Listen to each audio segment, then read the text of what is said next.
Anybody? A number that we don't know. Sure. Yeah.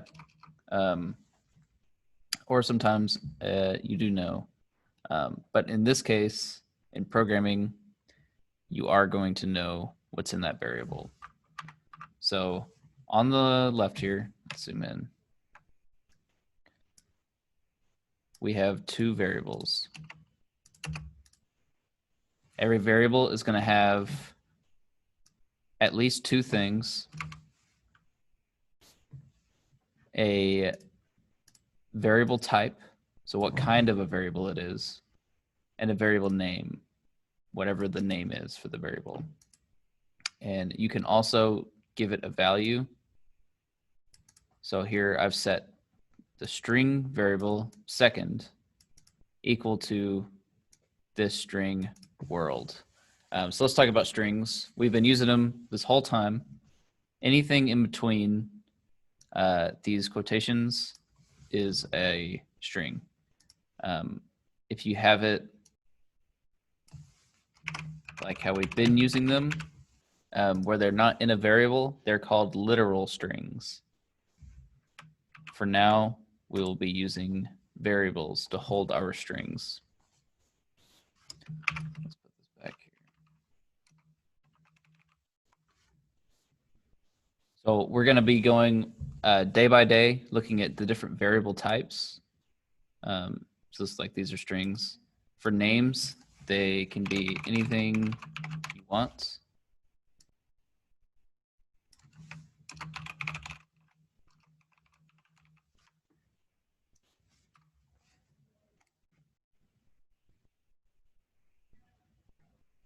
You can name a variable, whatever you want.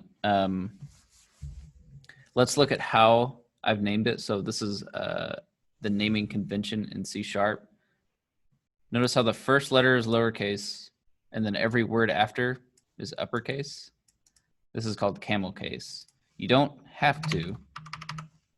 Again, you can name it whatever you want, even with a number at the end.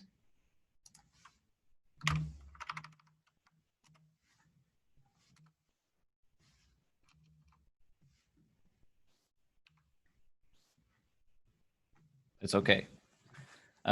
But you want to follow a naming convention to make your code a little more readable. And for C#, you want to use camel case. So the first letter of a variable name is lowercase, and every word within the variable name after that, that first letter is uppercase, and that is called camel case, like a camel. It's got little humps for the capital letters. Let's move this back to first.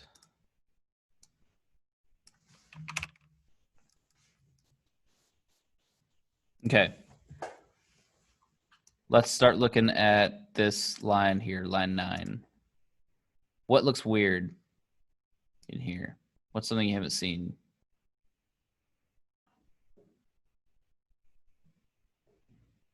The plus marks. Right. So these plus marks, kind of strange. You haven't seen them yet. So this is how you can print multiple variables using one console.write. I mean, you could use two.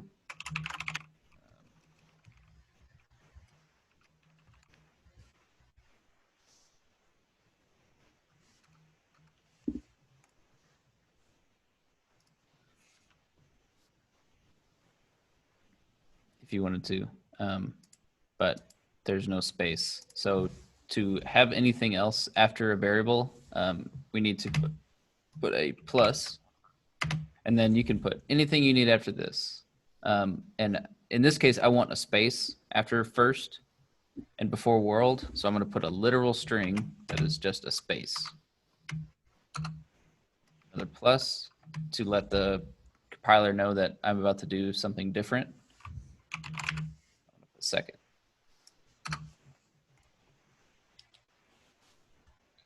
And if I didn't want the space, I would just need one. So tell the compiler, I want you to print this variable And then here's a plus sign so it knows, okay, there's another variable coming. Or there's something else coming. And we'll print that.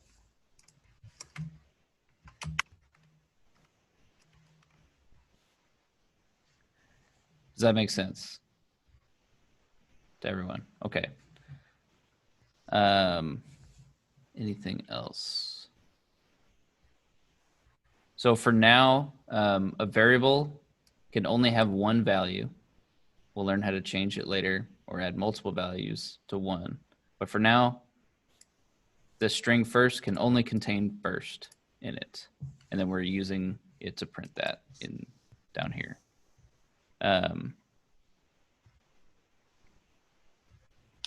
So let's do this assignment. First step is to delete. Let's delete everything. And we want to create 3 string variables to hold the values first name, last name, and favorite game. So what should I name my first variable? What's a good name for it? First. Okay, let's try first name. Because then we know, just by looking at it, it's going to hold our first name. You could call it cheese if you wanted to. We'll call it cheese. First.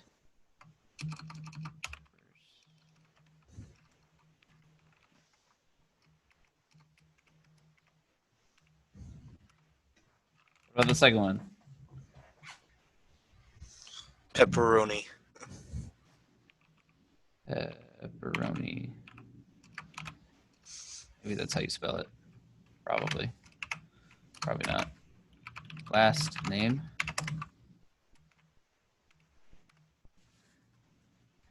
Last variable.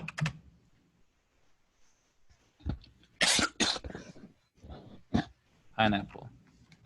Pineapple, okay. Pineapple pepperoni. Interesting.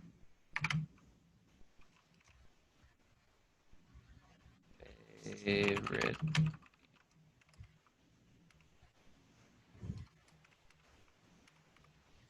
All right, now if I want to print those 3 to the console to make it look just like this, what do I need to put?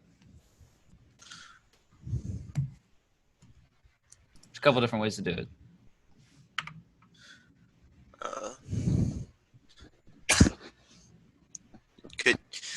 Could you use console.writeLine? You can.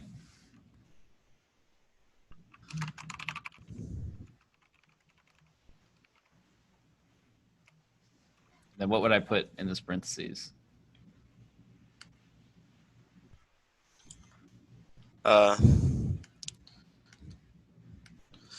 You would put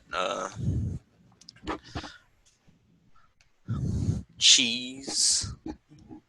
I would put cheese. Exactly.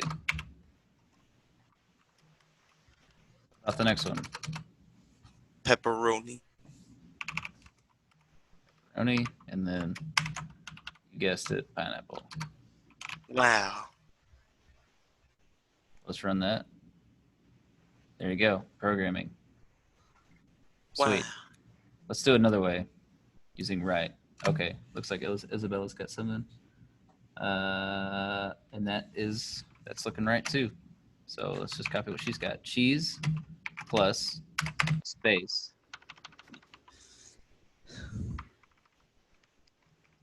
plus pepperoni plus another space plus pineapple. All right, let's see what this one looks like. So on this one, they're all on the same line. What can we add to this? /n. Where would I put that? You would put it. You would put 1 after cheese, and 1 after pepperoni, right? Do I still want these spaces?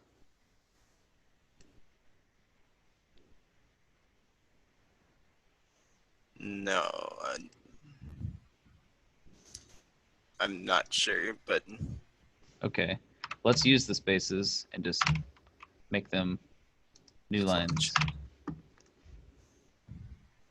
Now we hit run. Now they're all on 3 different lines. Sweet. So that is programming. And that's cool because then this lets you know you can literally name your variables whatever you want. If you were going to do it in a useful way, so that anyone could understand what's happening when they read this, I would name them something like this.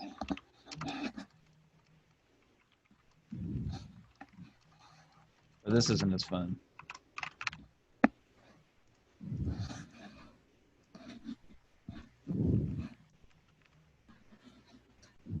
I had a student last year that just named all of their variables like Shrek characters all year.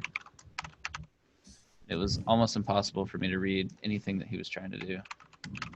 So when you are in the class, and I come over and you ask me for help on how to do something, if you've named your variables in such a way that someone can read it, I can help you much faster than if all of your characters or your variables are absolutely random, or like random letters.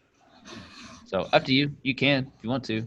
I won't take points off, but for your sake, it's hard for me to help you if I can't understand what your variables are. But I will try, because usually it's pretty funny. So let's submit that. Cool. Easy enough.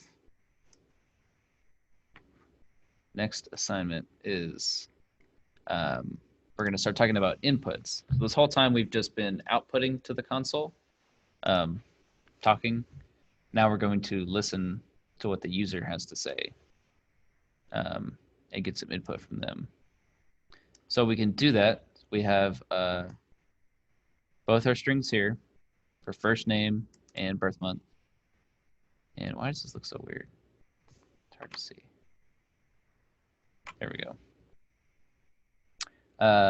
String first name and string birth month. We ask the user to please enter your first name. And then this is something new, console.readLine. So what this does is, let's run it. So it's gonna see how it stopped the program. Like there's a write line later, but it stopped. So currently it is waiting user input. Whatever I type and then hit enter, anything I type will be stored in this string variable. So whatever I type. I'm going to hit enter, and then it will go to the next line. So console.write, please enter your birth month. Whatever, enter. So it has stored my inputs into those string variables, okay, and then printed them out like so.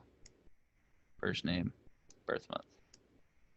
So now we can start getting input from the user, which is the first step to start making games. Let's see, I think there's something else I wanted to talk about. Oh, okay, so the difference between using a write line versus a write before you ask for input.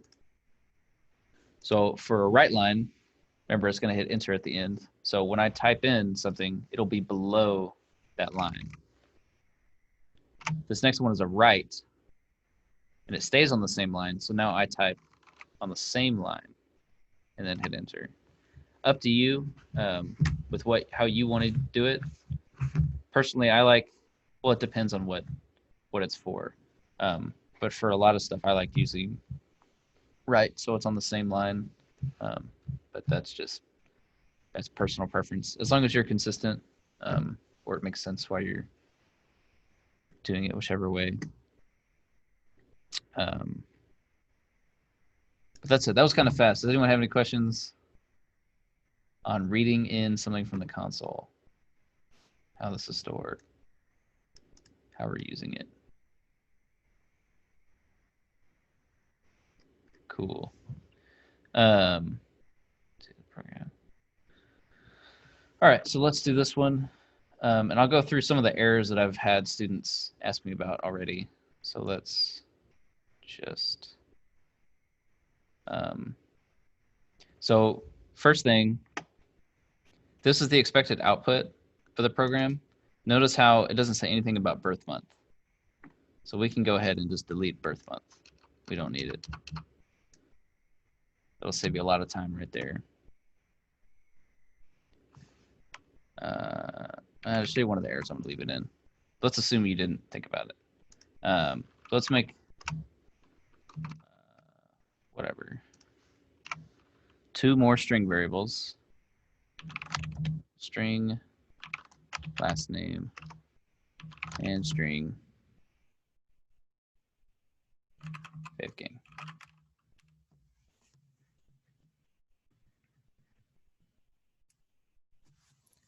And it wants us to please enter or ask the user to type in their last name and their favorite game. Let's do that. What do you guys want to use, right or right line? What looks better?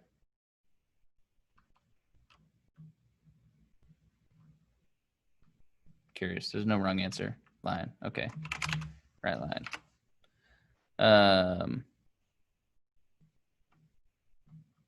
It's the N on last name to be capital. Okay. It doesn't, but it should be. So good catch. That probably would have tripped me up later. Console.write line, please enter your last name. I always like to ask or say please before I ask the user to do anything. And for these assignments, you do, but later on, you don't have to. I just like being polite. So if I want to read in from the console and sort into last name, what would I put on this next line?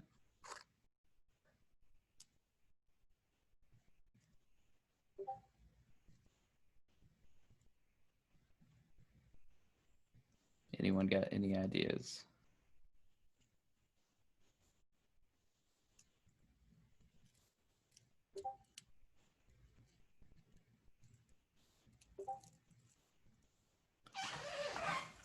All right, let's do this one. So we want to put, like this line, line 12, right? This allows them to type in their answer. We want to put whatever variable we want to store the input in. So if we're asking for last name, we want last name. And we'll set that equal to whatever we read from our read line. So now whenever we type, when I ask this question and we type something in and hit enter, it's going to store that information into our variable last name.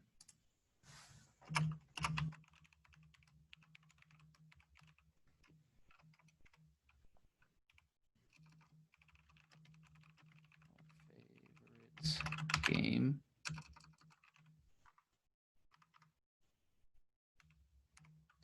All right. Someone help me out with this one. I want to store the console.readline into favorite game.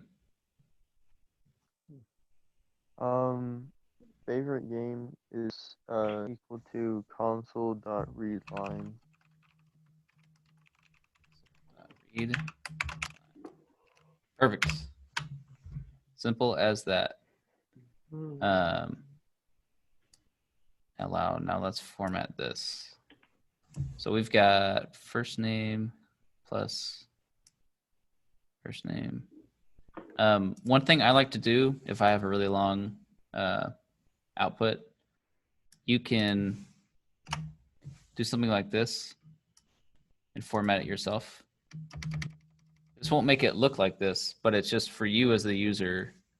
You can visualize what you're writing to the console a little easier, and then it won't like go all the way off the screen or anything. So we got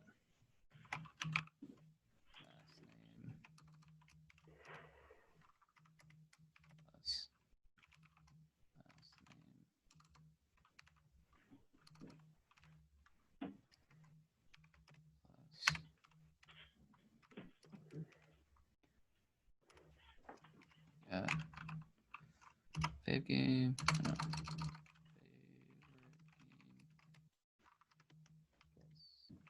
Fave game.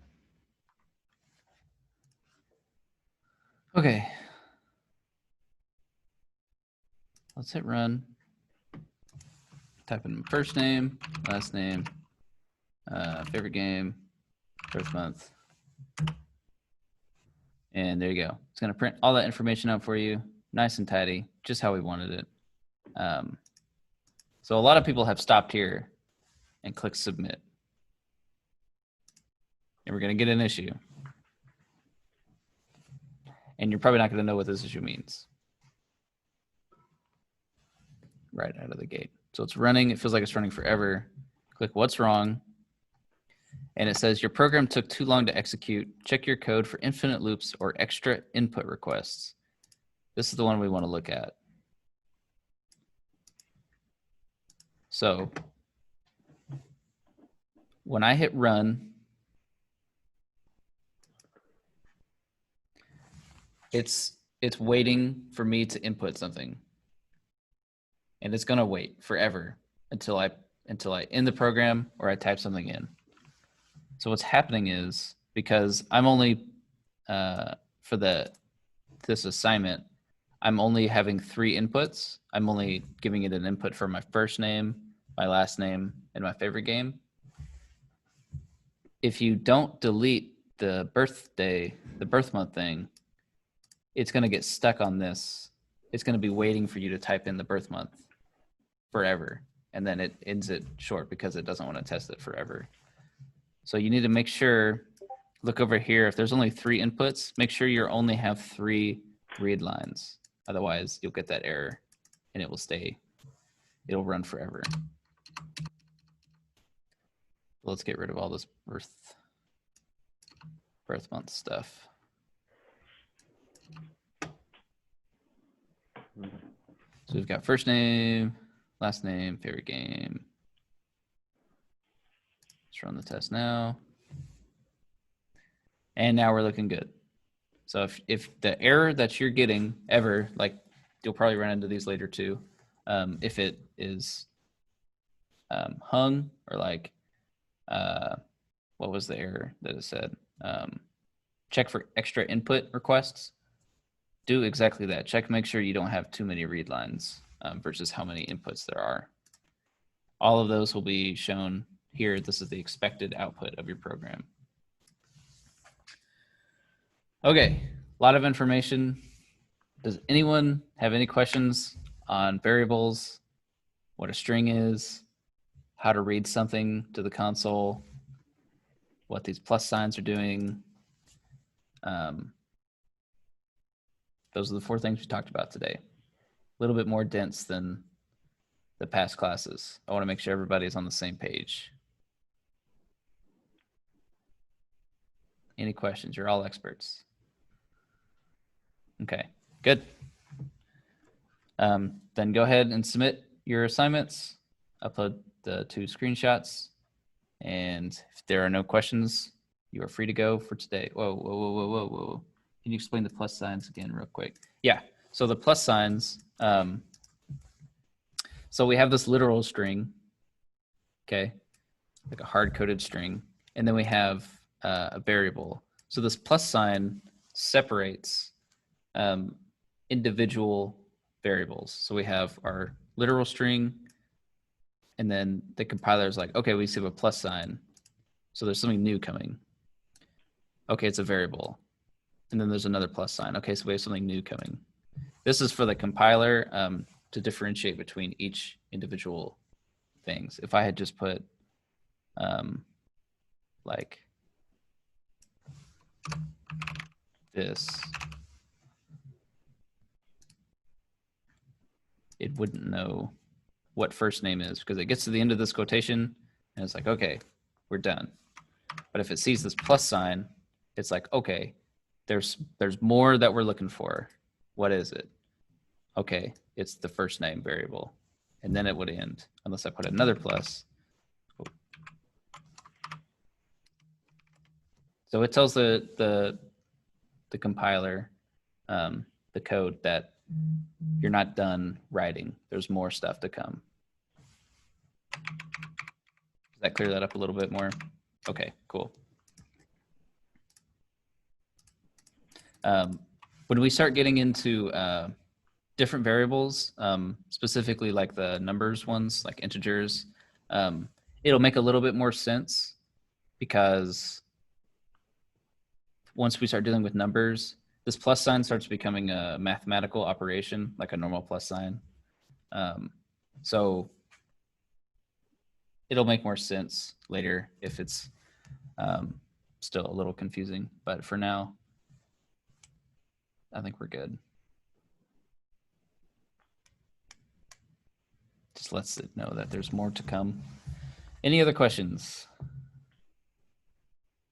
There is no time. We're here told this class technically gets out at noon, I think. So, but if there's nothing else, you are free to go. Enjoy your Tuesday. We've got a 3-day week coming up, a 3-day weekend. Super excited. Bye.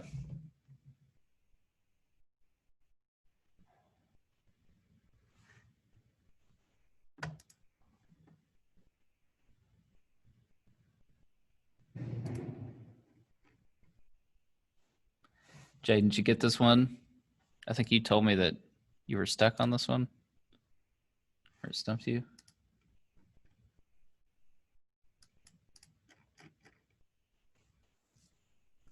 Does this help at all?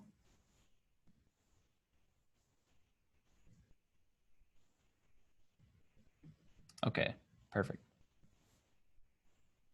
Good stuff.